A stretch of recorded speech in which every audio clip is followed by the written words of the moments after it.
Hello everybody, I hope everyone is doing well and welcome back. So in today's video, I'm going to be doing my November roundup. I cannot believe we are heading into the last month of the year. It's crazy. So anyways, I'm going to be going through all of the new products I tried out this month, and I'm going to be giving you my final thoughts about each one. I have 3 categories here as always. I have my absolute favorites, the ones that really stood out to me, the ones that feel very high quality, and the products I see myself using the most. Then we'll move on to my liked category, and those are the products I enjoyed, but I don't find them to be either the most unique or there are a few critiques about them. And lastly, my disappointments, which are the products I did not like and I probably won't be using again.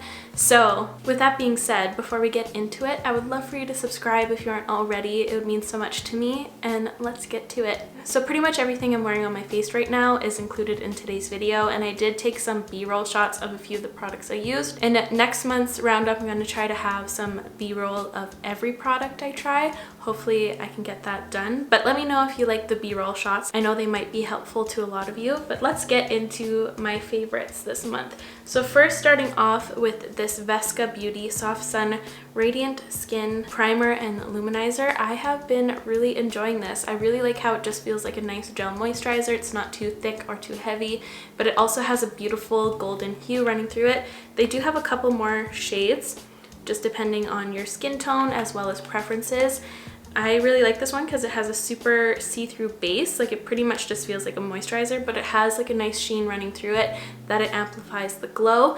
And I find that all of the foundations I've tried over this have paired beautifully. I've never had any issues with it as of yet. And it also is very versatile because you can use it as a highlighter as well, which I haven't done yet. I keep forgetting. I also said in one of my videos that it reminded me of the Rare Beauty one.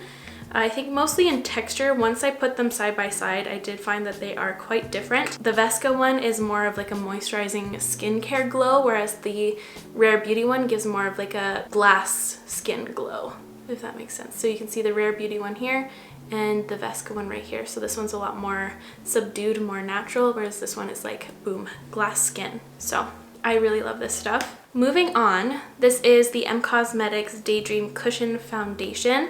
I completely fell in love with this. The first time I used it, I knew this was going to be a staple in my collection. This is such a great, more tinted moisturizer, and it also has SPF 50, which is really great.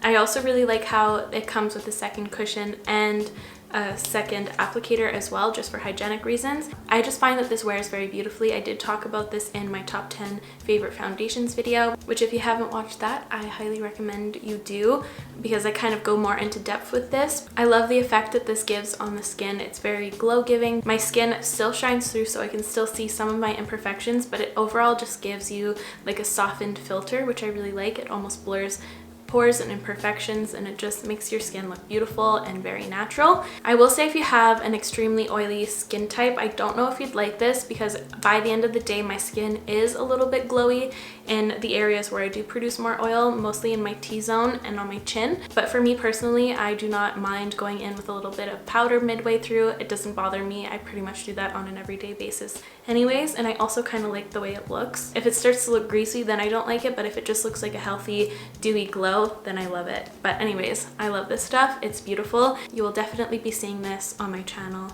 quite a bit. Moving along, this is the foundation I'm actually wearing today. This is the Huda Beauty Faux Filter. I wasn't expecting to like this as much as I do.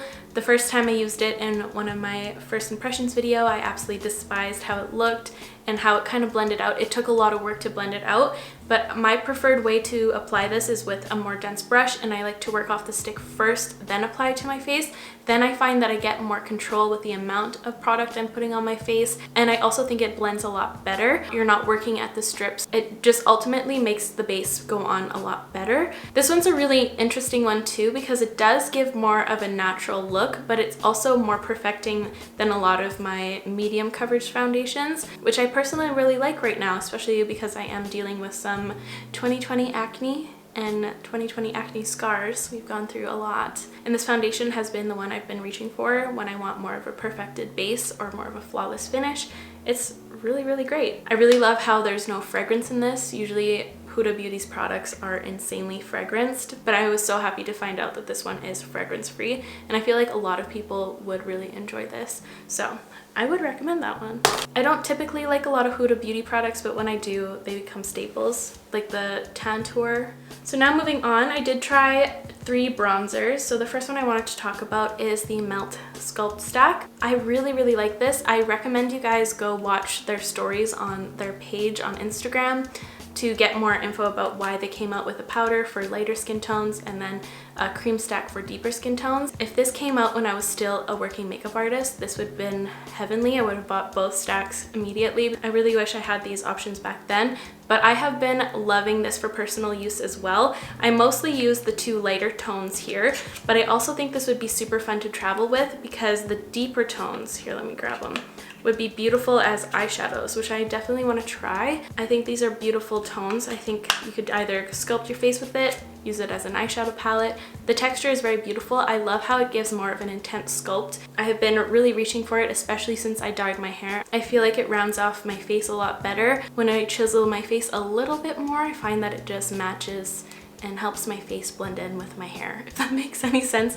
But I've just thoroughly been enjoying this, and I do really like to reach for more contour colors in the cooler months, just because I find if I add too much bronzer, then it starts to look really unnatural. But when I add some cooler tones in there, it just makes it look a lot more seasonal appropriate. The formula is great. It's very easy to blend out. It seems like it's going to be very intense at first, but it blends out seamlessly. It softens very easily. If you are heavy-handed though, I would go in with just a little dab in with your brush very lightly first, then build up.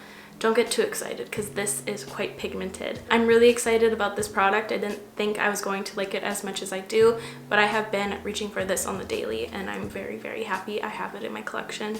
Next up, I have a cream bronzer here, and this is the Tarte Sea Breezy bronzer, which I love the name of. It's really fun to say for some reason, but this has been the first Tarte product that I have loved in a very long time. I can't even remember what my last favorite product was from them. It's crazy, but anyways. This is a beautiful cream bronzer. It's the perfect in-between texture between the Huda Beauty Tantour and the Fenty cream bronzer. The Fenty cream is quite dewy, very glow-giving, and the Huda Beauty one is a lot more of a matte texture. And this sits right there in between those two. This texture is the perfect skin-like finish. It blends out super easily and very beautifully. I don't have that much more to add. This is just a beautiful, solid product, and I'm really happy I have it in my collection.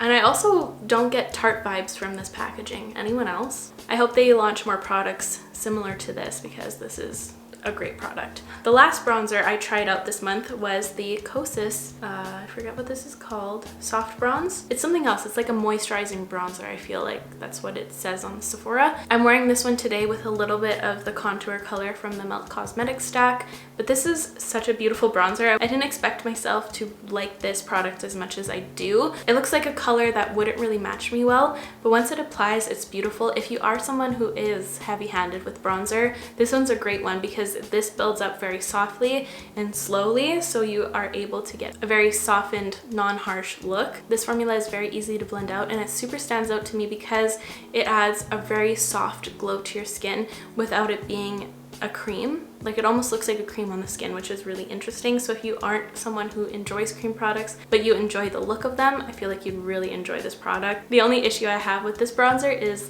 the packaging. Like, I cannot handle the texture on this. I've never been one of those people who have issues with texture until now with this. I don't like it about me, but I don't know, I can't hold this for that long. It seriously gives me body shivers, and it's so over dramatic, and I hate that I do that. The next product I'm going to be talking about is the Natasha Denona I Need a Nude Glow Highlight. This is the one I'm wearing today. I picked this one up during the VIB sale, and I'm so happy I did. It said that it was the same formula as the highlighter in the tan palette. That is one of my all-time favorite, more intense powder highlights. It doesn't accentuate any texture on your cheeks, but it still gives a very intense glow that's still very flattering.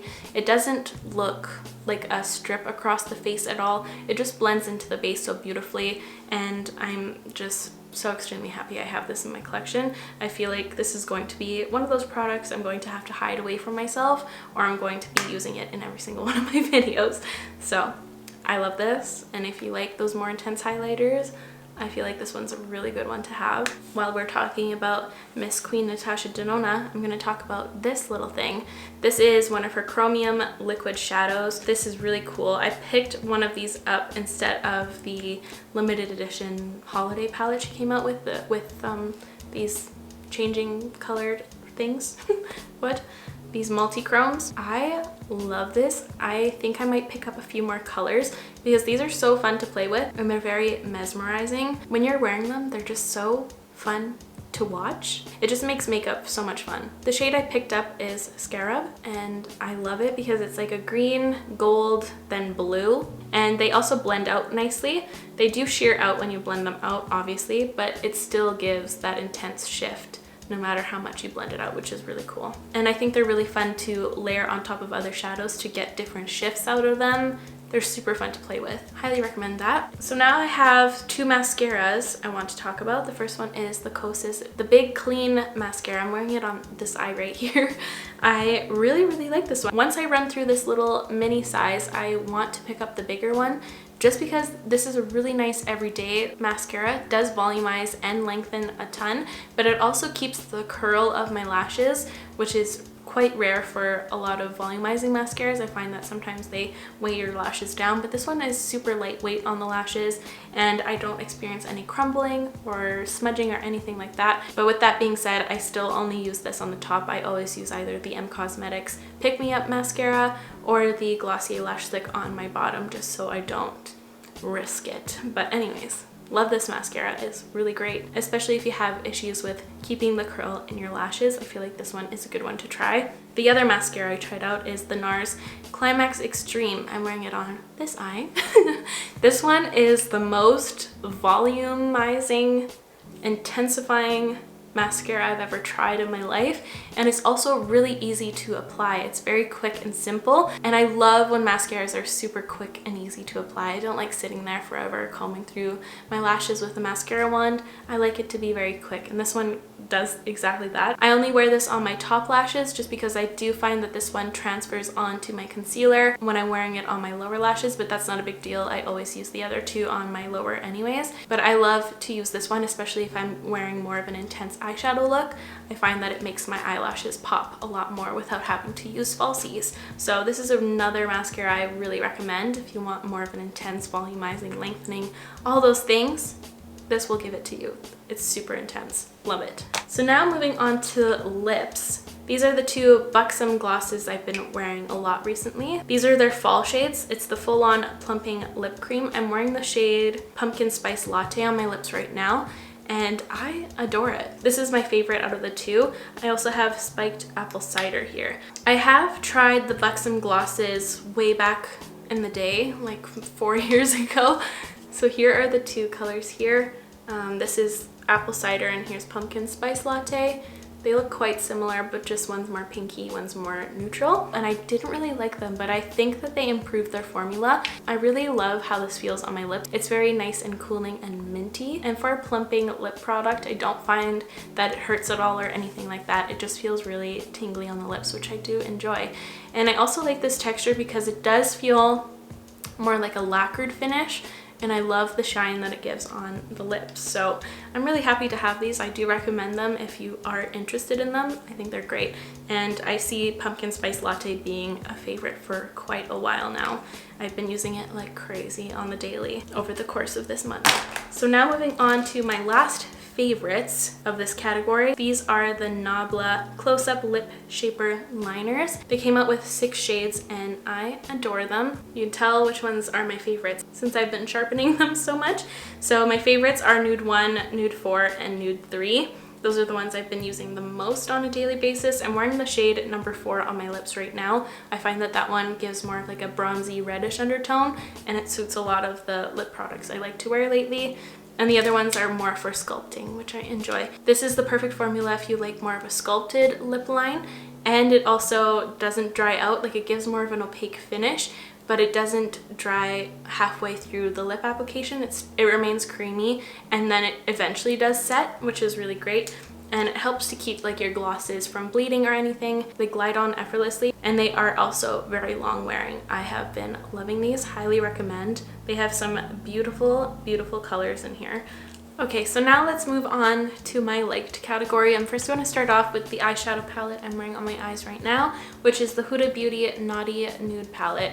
I want to start off by saying that she did a really great job at curating this eyeshadow palette. I think it's very beautiful to look at, it's very intriguing and also controversial. And I think she did a really great job at curating something that people were able to talk about lots, and it all dedicated to this little slippery shade over here. And also the swirly shades in here are super fun to look at. And compared to her other larger palettes like these, this one is a lot more diverse in its range. They either look quite ashy in color, or they're only suited for like light to medium skin tones. Like there isn't a lot of room to add some smokiness or depth. With this one, I do find that this one has more of a range, but I also find that this one doesn't go deep enough for my personal preferences. I love smoky looks. But with that said, what I'm going to be talking about now is definitely based on preferences. For me, I don't super love her eyeshadow formula. I find that a lot of the shimmer shadows need to be applied damp to actually get them to stay on the lid or to get them to have more of an intense payoff. I do find that they can be a little bit flaky or crumbly when working with them. No matter if you were using a brush or your finger, I mostly go in with a finger. And I also find that the quality of her mattes aren't at the price point that this palette is. Palette, I believe, is $1 more than one of the smaller Natasha Denona palettes. And for me personally, I feel such a difference with the Natasha Denona textures. I find them to be a lot easier to work with, and they also blend very easily. They basically blend themselves with just a couple of sweeps. And with this matte formula, I find that you really have to work at blending the shadows out because they do have the tendency of sticking right where you first place your brush. I find that her eyeshadow formula is more equivalent to a lot of brands, but not with the brands that are at the same price point, if that makes any sense. But with that said, her eyeshadow formula has a very big cult following, and if you are someone who really enjoys this formula, I feel like you won't be disappointed in this palette. I'm definitely going to keep this in my collection. I'm going to be using it time to time, and I did really enjoy creating the look I'm wearing right now. But that is my honest opinions about this palette here. I picked this little eyeshadow up during the sale. This is the Rowan Beauty 75 Degrees palette. This is the one that has the warmer colors. The first time I used this, I will admit that these were not completely defrosted when I did use them. They didn't have the same effect when I tried them a couple days later when they were able to defrost in my collection. I do really enjoy playing with these colors. I don't know if they're really worth the price point for me. Like, I find them to be like just okay. I didn't pick these up for the longest time just because I was nervous that they weren't going to be completely worth the money. Here they all are swatched right now, and for me personally, I don't know if it is. Just because I don't know how often I will be using these. I think these are more suited as toppers. I have been really loving the all over shimmery eyelid, but I don't know if I like it using these. I found halfway through during the day these super creased on me, and I know that's kind of the vibe and look that this gives off, but I don't know if that's the vibe I want. I have been using one or two shadows here and there as a highlighter for the eye look I'm doing, and I do really enjoy it then, and I find that these sit a lot better on a matte eyeshadow. It doesn't crease as much, so that's something to be said. But for me personally, maybe it's just the one that I picked up that's not the most exciting one. Maybe I'll try the more cooler toned one and maybe I'll feel differently, but for me right now it's not a super favorite, but it will remain in my collection as eyeshadow toppers. So now I'm going to be talking about the Bare Minerals Strength and Length Serum Infused Mascara. This one I actually really like for an everyday mascara. I find that it just lengthens the lashes, gives them a little bit of volume, but it's nothing intense. It's perfect for those more soft looks, or if you're doing a more no makeup look, this is a really fantastic mascara to go to. The only thing that bothers me is definitely the wand. It just reminds me of a bug, and it also is one of the more plasticky ones, so I find that this one tends to poke me in the eye a lot more than a lot of these types of wands. This one has some intense spikes on it, so be careful when you're using this. Pay attention to what you're doing. Don't think about anything else but applying this mascara in the moment, okay? This is very quick, but I do see myself using this when I want more of a softer look. So I do really like this, just be careful. So now moving on to the last two products here. I'm first gonna start off with the Makeup by Mario Master Secret Glow Highlighter. So this is just a see-through glossy base. I do find that this one is a little bit sticky and a little tacky, like my hair does definitely get stuck in this, but I actually quite enjoy the looks of it because I did wear this alone one of the days over this month and it didn't break up my makeup during the day at all. And another way I really like to use it was on top of a powder highlight to make it look more like a skin-like finish or more of a glossy glow. So I do see myself picking this out of my collection if I'm trying out a new highlighter and it's not looking good on my skin and it's looking quite texture enhancing. I feel like this product would be a good one to pull out to kind of balance it out a little, or if I want more of like a glossy finish to my skin without adding any highlighter, I feel like I'll use it then. But I don't see myself picking this out of my collection that often, just on rare occasions. And now for the last product in this category. This is the Vesca Beauty Moonlight Stargaze Luminous Glow Highlighter. I do really like this. I find this to be a really nice, more intense highlighter formula. I think it's a really nice texture. It feels very creamy. It blends into the skin very beautifully. It doesn't accentuate texture too much, and it's not glittery. So I do really enjoy it. I just don't find it to be like the most unique highlighter in my collection, and I find it to be a lot more intense than I would usually like. I find that it looks a little artificial at times, but if you use just a tiny amount and really buff it into the face, it looks very cute. I do see myself using this time to time. I also really like using this as a brow and inner corner highlight. I think if you really enjoy an intense highlighter, you would like this one just because it feels very creamy, it's very easy to blend, and it doesn't accentuate texture like crazy. So now let's get into the products I disliked or was disappointed by, or I guess the ones that other products could do the job better. So first off, I wanted to talk about the Stone Cold Fox palette from ColourPop. I was so excited for this one when I first saw it on their Instagram, but once I got it in person, I was very disappointed to see the lack of depth for such a huge palette.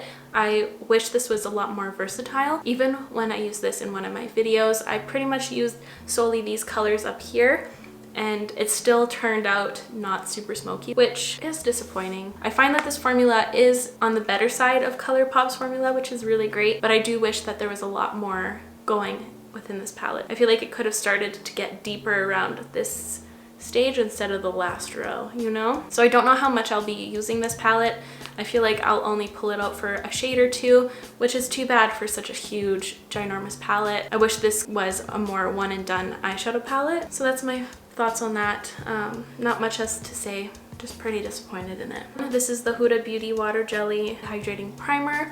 This came out alongside of the foundation. I will say that this is kind of a useless product just because it doesn't do anything much more than a moisturizer could. It just feels like a nice gel moisturizer, and that's about it. I don't find that it adds any longevity to my makeup or any glow. It's just like an additive product that I feel like you don't really need. I might use this time to time if I feel like I need more moisture, but with that said, I mostly use a moisturizer and SPF under my makeup always, so I don't know how much I'll be using of this. Next up, these are the other Wet n Wild blushes. Sadly, all of these ones have the super chunky glitter running through them, and I wish they didn't because they are some stunning colors. I really wish this Nudist Society color didn't have any of the glitter because it is a beautiful base shade.